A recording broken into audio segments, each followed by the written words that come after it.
Hello, Nancy Forster here from Canada's National Emotional Freedom Techniques Training Institute. And we're here with another episode of our EFT Unplugged series where we talk to the actual practitioners, the clinicians and coaches who are using EFT in their practices. So today, welcome Angelique Benoit. Hi, thank you so much for being here. Well, thanks for having me. I'm really excited. And Angelique is a psychotherapist who is using EFT in her business, which is nurturingourwellbeing.com. And she's bringing her background in psychology together with her nursing background and integrating her yoga interests and training as well, all together with emotional freedom. Yeah. I'm really excited to hear what your thoughts and your experiences are. So would you start off and just tell us a little bit about how you found emotional freedom techniques and what your journey's been like so far? Okay. So interestingly enough, I had completed a training with the Traumatology Canada in 2010, and it had little pieces of a lot in it. And I think at that point in time, I may have kind of dismissed it. And then it kind of crept back into my life. And I came across Nancy and great reviews. And I looked up the organization and I thought this seemed really, really useful. And it felt very timely for me to go. So I did the training, the levels 1 and 2. And then I came back and got my conscious EFT training as well. Yes, exactly. Yeah. Exactly.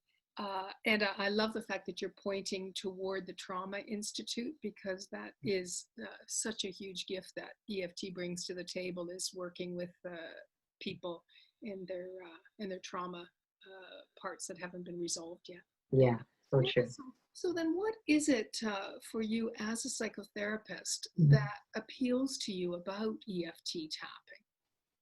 Honestly, I really found it really beneficial that I didn't have to really alter what I was my current approach. So I was doing CBT, I was doing DBT, I was doing mindfulness, like I was doing a lot. I was doing yoga therapy, and this kind of just weaved in and so nicely with everything that I was already doing. So I didn't have to necessarily drop something that I believed has its time and its place.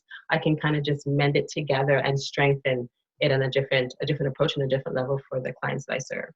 Yes, exactly. Thank you for saying that, because that's the way I see it too, that EFT sort of, it rounds up all the different players. It doesn't say, oh no, that's not of any use. It really just expands and integrates so nicely. It expands, and for me, it also deepens.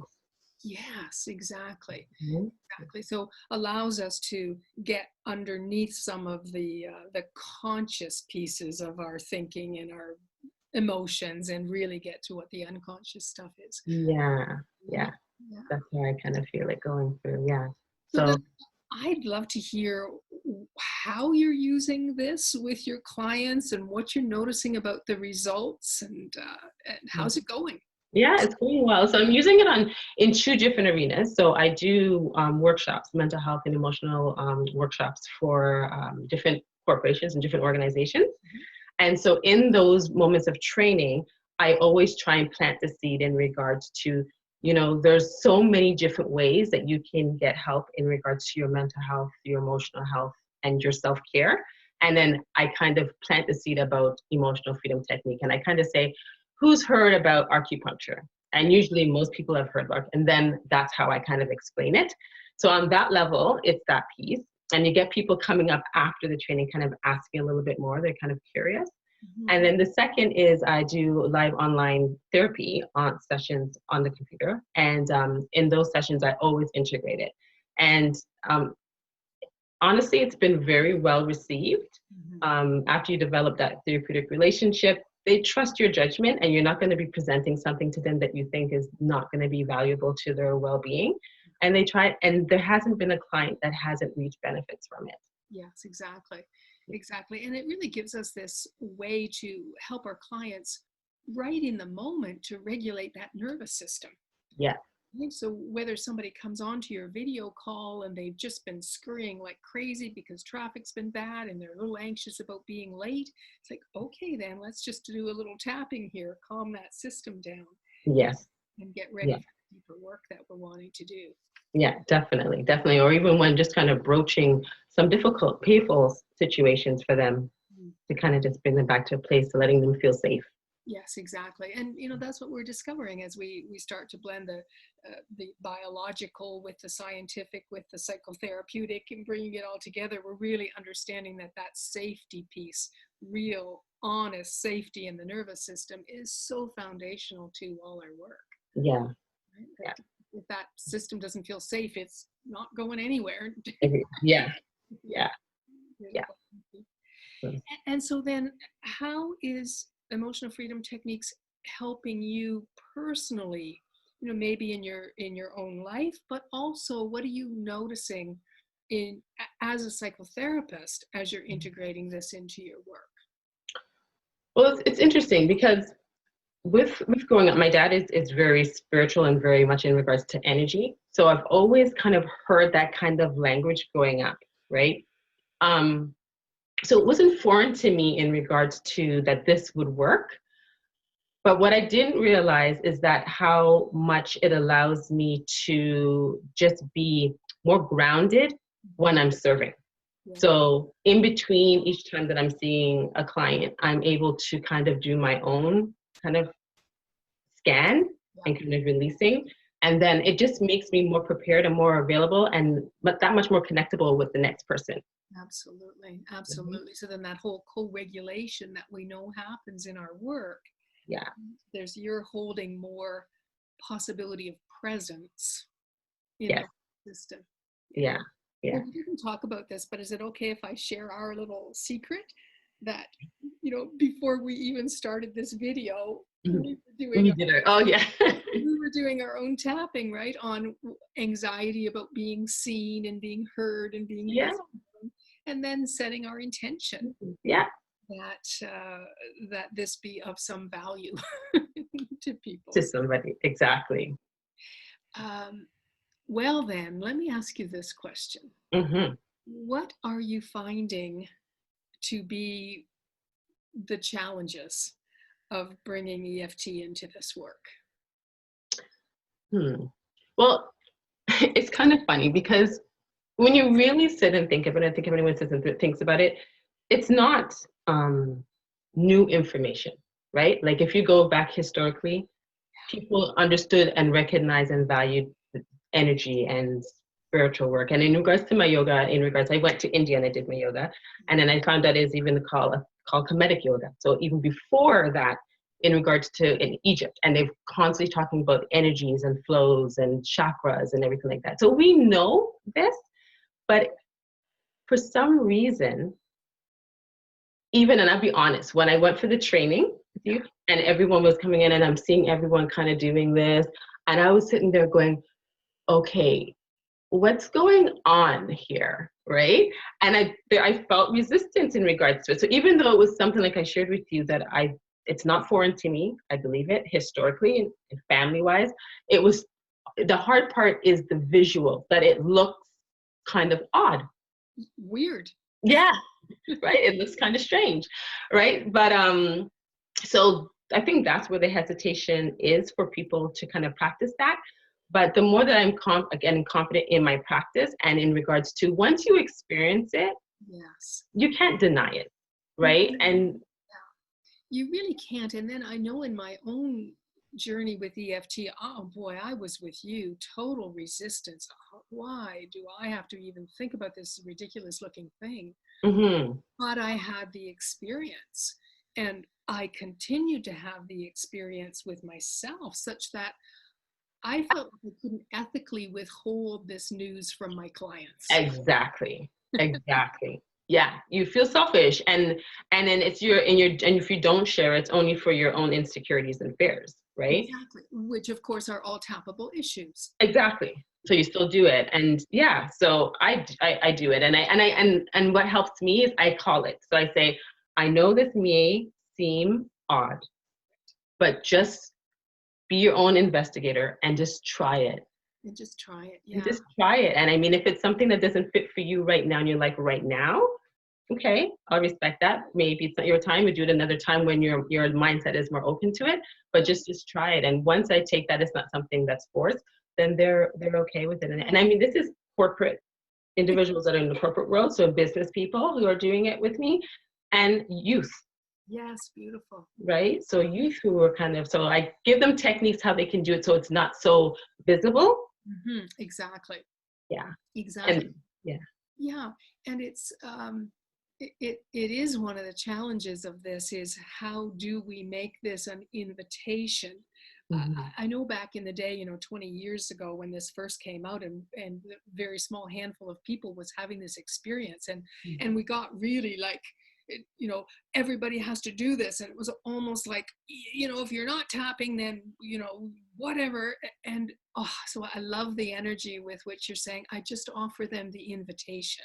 Yes. And that's the acceptance that is the whole point of emotional freedom techniques, right? I love and accept. Yes, exactly. Exactly. And it's the freedom. There's the freedom in regards to your restraints of your own fears, your anxieties, your traumas, your past histories, but it's also the freedom of doing it wherever and whenever you want to do it. Absolutely, right? It's like right at your fingertips. Right. Yeah, and so, when talking about youth, I get really excited about your work because giving them this really simple, easy to learn, easy to use technique that's right there when they need it. Wow. Yeah. What a huge Yeah. It's good. And then and it's something that, okay, they'll use it now, and then maybe they might not use it for a little while, and then they'll go back and remember it and use it when they need it, and and it's one of those things, like I said, like for me growing up, it's just those seeds are planted. So when you hear it and come across it, it's not foreign. Right. And then on a corporate level, they do it, and they're finding that it's really helping them to function and be productive in their work. Yes, absolutely. That clearing the anxieties, the overwhelms, then allows the integration of all the parts of the brain, so the greater productivity and Exactly. And the judgment, like that's a big theme, is always feeling judged, right? Because of the competitiveness of our work world. So for them to kind of, in that moment when they're feeling judged, when they have to do a presentation, when they have to have a big meeting, they can kind of do this privately in their own office before they then go in. Absolutely. And as you say, we have some ways that we can make it, we don't have to be tapping all over our faces and be visible. We have some techniques to make that a little bit. Exactly. A little more subtle. Yeah. Exactly. Yeah. So finally, Angelique, what would you say, why would you recommend to psychotherapists, nurses, doctors, all the mental health people, why would you recommend them to take training, particularly with the National Institute? Okay. So, I'll try and keep this as concise as I can because I have a lot to say. But two approaches. One for your clients. We're all there in this field that we want to serve to the best capacity, right? And help our clients shift. And so just for that mere understanding that we all have subconscious, we all have traumas, offering that as another tool in their toolbox, it just makes sense. Right? It just makes sense to give them that opportunity. So, once you start to see it, you'll see the benefits. And second, it's for your own professional growth, and for your own grounding and for your own self-care so you don't come compassion fatigue. It's just, once again, it's just part of everything else that they recommend, the supervision, the mentorship, the professional development. It's your own kind of way of self-care in between your sessions. Once again, it's quick. You always have it with you. And it ties in nicely. I love my breath work in regard to being into yoga therapy. I love my breath, and it just flows so much nicely with the breath to kind of do it. I feel shifts. My thing is the yawning. Right? So, right? I constantly yawn, right? And then, it's great. So that, and then in regard specifically where I did my training, I'm really glad that I came across Nancy and her organization. It's very thorough. It's very structured. So you're not there kind of wondering like, this is wasting my time, like what I come here. Your time is a lot of valuable information throughout your time that you're spent. So if you like structure, you like to see, you have new learning, you like to kind of be challenged, and you like to have the experience of it as opposed to always just like theory and it's just talking. This is an experience you need to actually feel and be it. It's a lived experience, and you get that with this training, and I love that. I loved it. Thank you. You've hit on all the pieces that are just so important to me. Oh, So good. thank you for your kind words. No, you're very welcome. And thank you for your time today too, Angelique. And so if people want to contact you, Mm-hmm. they should email you at info@nurturingourwellbeing.com. .com. Okay. Yes. Info Right. at nurturingourwellbeing.com.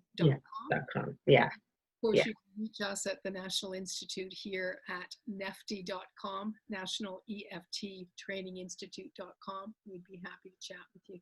Yeah. Thank you so much. Thank you. Thank you. Thank you for having me again. And thank you for everyone who's watching. Hope it offers you something. Thank you. Bye for now. Thank you. Bye-bye.